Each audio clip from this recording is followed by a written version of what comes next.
रोग प्रतिरोधक क्षमता या इम्यूनिटी पावर बीमारियों से लड़ने की शक्ति है जो व्यक्ति को सेहतमंद रहने में सहायता करती है। इसलिए हमारे शरीर के लिए मजबूत इम्यूनिटी पावर काफ़ी महत्वपूर्ण है। जिस व्यक्ति की रोग प्रतिरोधक क्षमता बेहतर होती है वह अधिक सेहतमंद रहता है।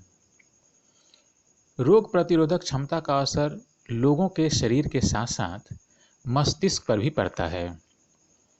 यह उसे मानसिक रूप से मजबूत रहने में मदद करती है। कमज़ोर इम्यूनिटी का मेन कारण जो है वह है अनहेल्दी भोजन। तो जाहिर सी बात है कि इम्यूनिटी पावर को स्ट्रॉन्ग करने के लिए हेल्दी भोजन लेना होगा।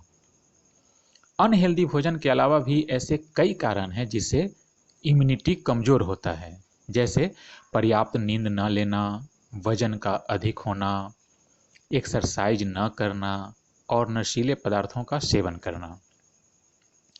तो ठीक इसके उलट इम्यूनिटी पावर को मजबूत करने के लिए इन सारी कमियों को दूर करना होगा।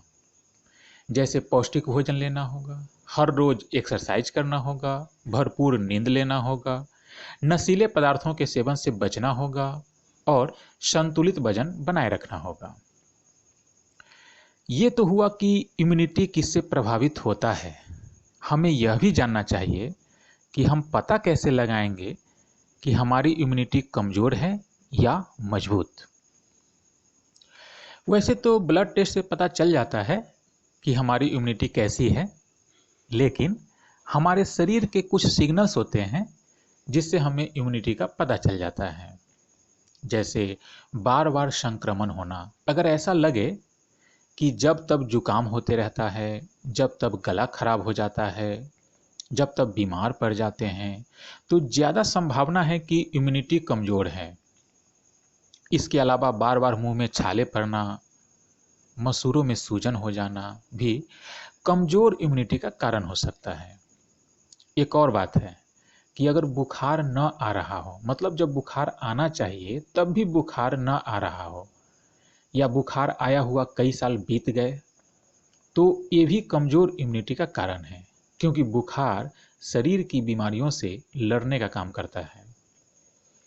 इसके अलावा अगर नींद सही से न आ रही हो, अक्सर थकान महसूस हो रही हो, या कोई घाव जो जल्दी ठीक न हो रहा हो, तो ये भी कमज़ोर इम्यूनिटी का लक्षण है। और अंत में ये कि वैसे तो जितने भी फल हैं या साग सब्जी है, सभी चीज़ों से इम्यूनिटी बढ़ता है, मगर जो आसानी से हमारे किचन में उपलब्ध हो उनमें दालचीनी, टमाटर, दूध, हल्दी, तुलसी, लहसुन, अगर हम इन 4-5 चीज़ों को नियमित रूप से लेते रहें तो हमारी इम्यूनिटी स्ट्रांग होती रहेगी। और हाँ, कुछ देर सुबह का धूप भी शरीर को लगना चाहिए। तो दोस्तों, ये था आज की महत्वपूर्ण जानकारी। इसमें बताई गई बातों से संबंधित अगर आपके मन में कुछ और प्रश्न है तो ज़रूर बताएं। मैं सारे कमेंट का जवाब देने का संभव कोशिश करूँगा। धन्यवाद।